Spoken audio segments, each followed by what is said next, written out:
Laura. Allez, debout. Tu vas y arriver. Oh, j'ai besoin d'aller dormir.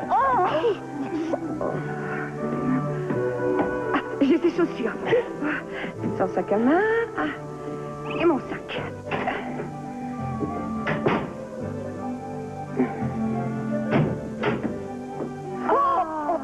Oh, mon Dieu.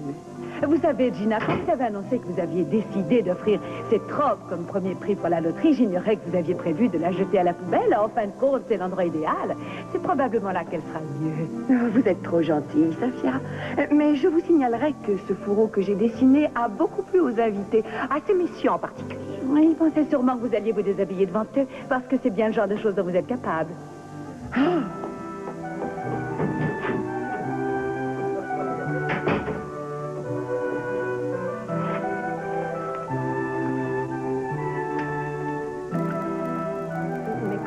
Quelle avait de sac à main? Là, à l'instant.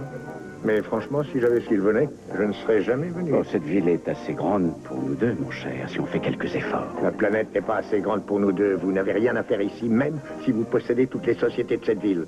Vous êtes un joueur bar. Votre univers, c'est Las Vegas. Si vous voulez continuer cette conversation, je vous suggère d'aller sur la terrasse. Attends. Je t'en prie, n'y va pas.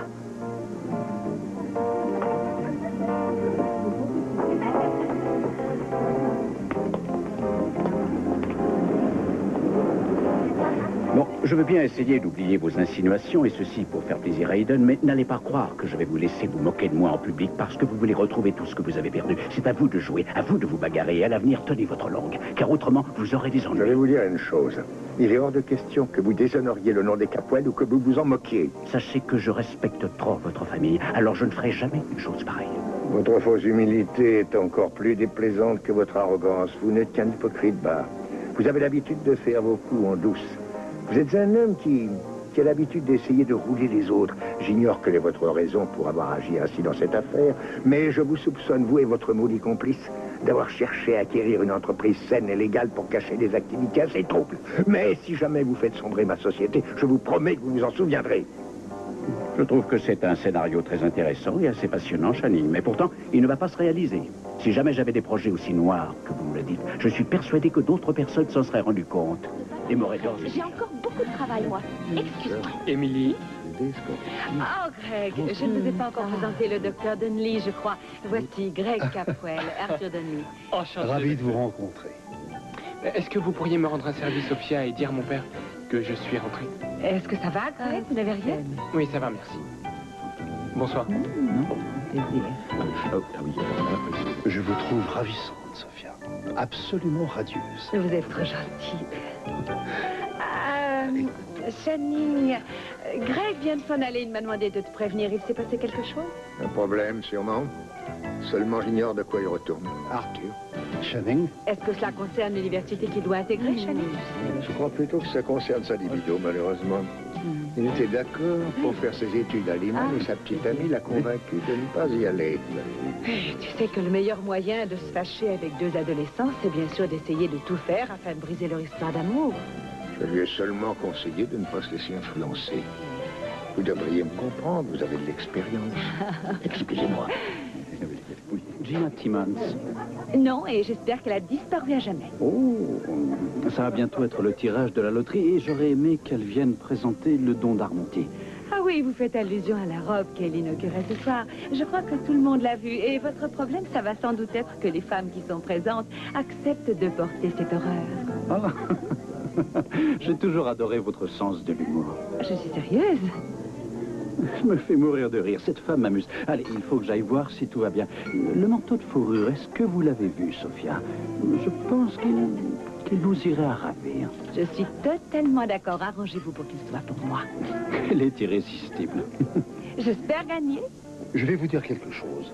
J'ai bien envie d'aller parier quelques dollars avant que les tables de jeu ne soient fermées. Et si je gagne, alors je vous offre une fourrure.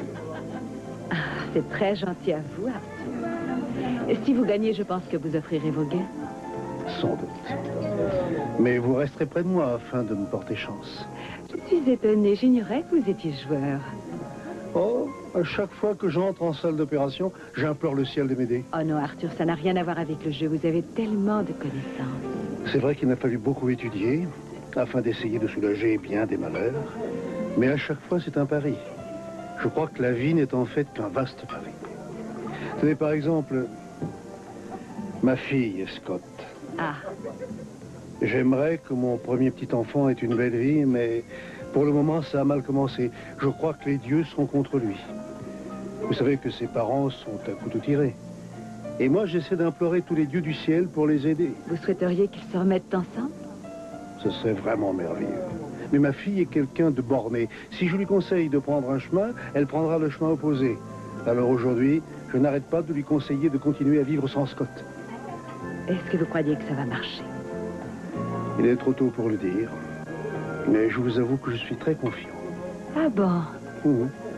Allez, il faut que ce soit le 8. Le 8, le 8, bon sang. Le 8.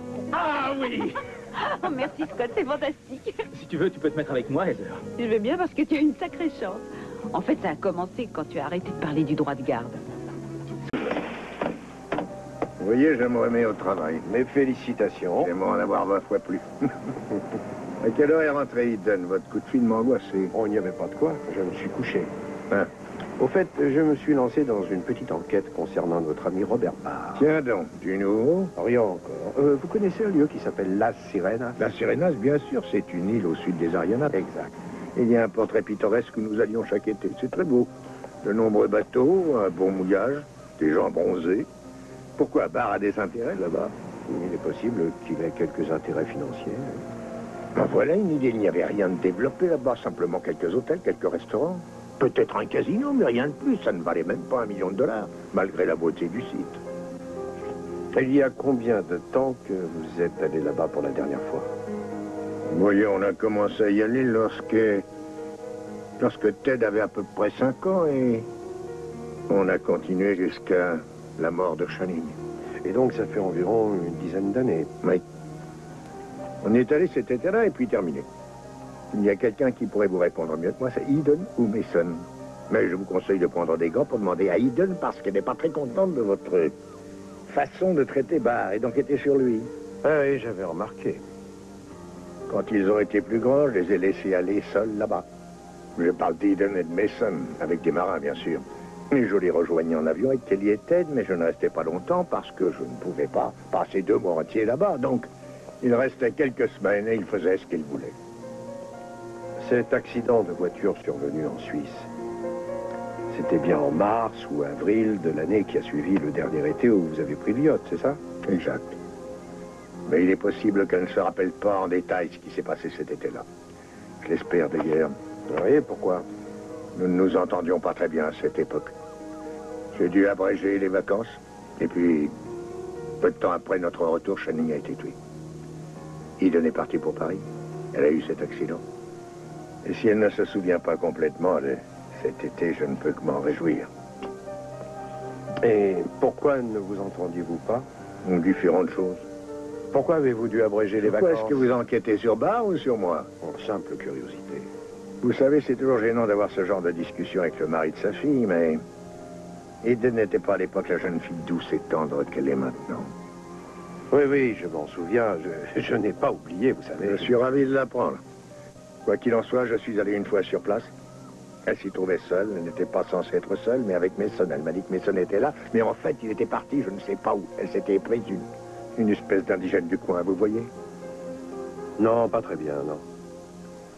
Eh bien, moi non plus, en réalité.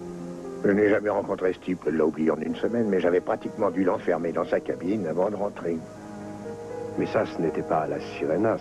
Je ne sais plus, il faudrait que je consulte le livre de bord du yacht.